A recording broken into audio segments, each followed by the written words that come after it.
In the heart of the northeast, deep within the tangled and unforgiving foliage of the Sambisa Forest, a brutal power struggle is currently redrawing the map of Nigeria's longest-running conflict. As we step further into 2026, the silence of the forest has been shattered by the roar of heavy machinery and the relentless exchange of gunfire. But this time, the primary combatants are not just the Nigerian military and the insurgents. Instead, we are witnessing an unprecedented and bloody civil war between the two most dominant terror groups in the region, Boko Haram, known formally as JAS, and the Islamic State West Africa Province, or ISWAP.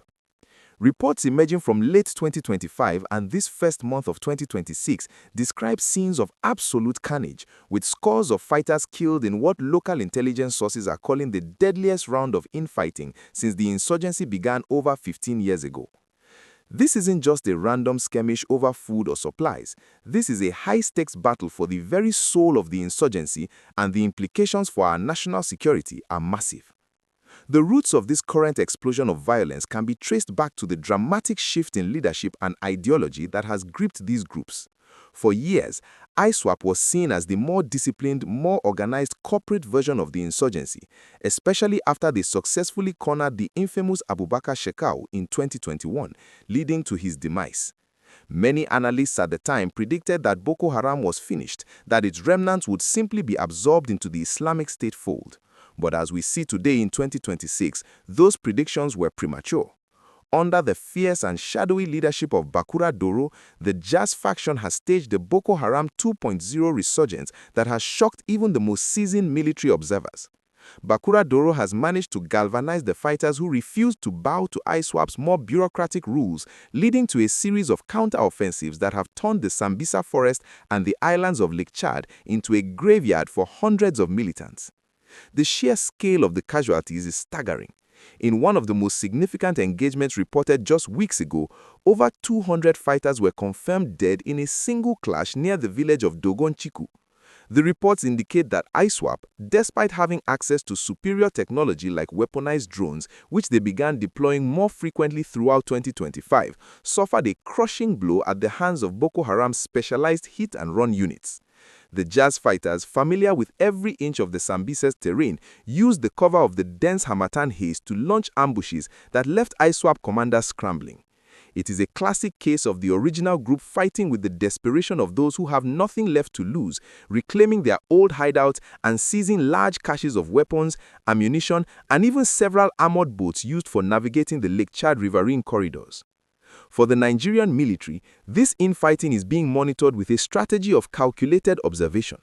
While our brave troops continue their Operation Hadin Kai missions, the fact that these two enemies are decimating each other's ranks is seen as a tactical advantage. However, the situation remains extremely volatile. The Nigerian Air Force has been taking advantage of the chaos, launching precision strikes on these groups while they are out in the open, engaged in their internal battles. Just this past December 2025 and into early January 2026, we saw reports of intensified aerial bombardments in the Timbuktu Triangle and the Mandara Mountains, areas where these factions are currently vying for control. The goal is simple: ensure that neither side emerges from this infighting strong enough to pose a renewed threat to our major cities like Maiduguri or Damaturu. Now, as we dive deeper into the gritty details of this forest war, it's a good time to remind you all that staying informed is your best defense against the misinformation that often spreads during times of conflict. If you're finding this deep dive into the 2026 security landscape helpful and you want to support independent, factual reporting on Nigerian affairs, please take a moment right now to like this video and hit that subscribe button. Your engagement is what keeps this channel going, allowing us to bring you the gist behind the headlines and keep you updated on everything from the front lines to the halls of power. By subscribing, you're joining a community that values the truth about our nation's journey towards peace. So don't forget to turn on those notifications so you never miss a beat. Beyond the battlefield, the impact on the local population remains a grave concern.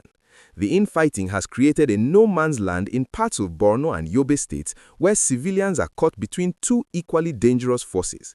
While ISWAP has historically tried to win hearts and minds by taxing locals instead of outright robbing them, the resurgent Boko Haram under Bakura Doro has returned to the old, more brutal tactics of total predation.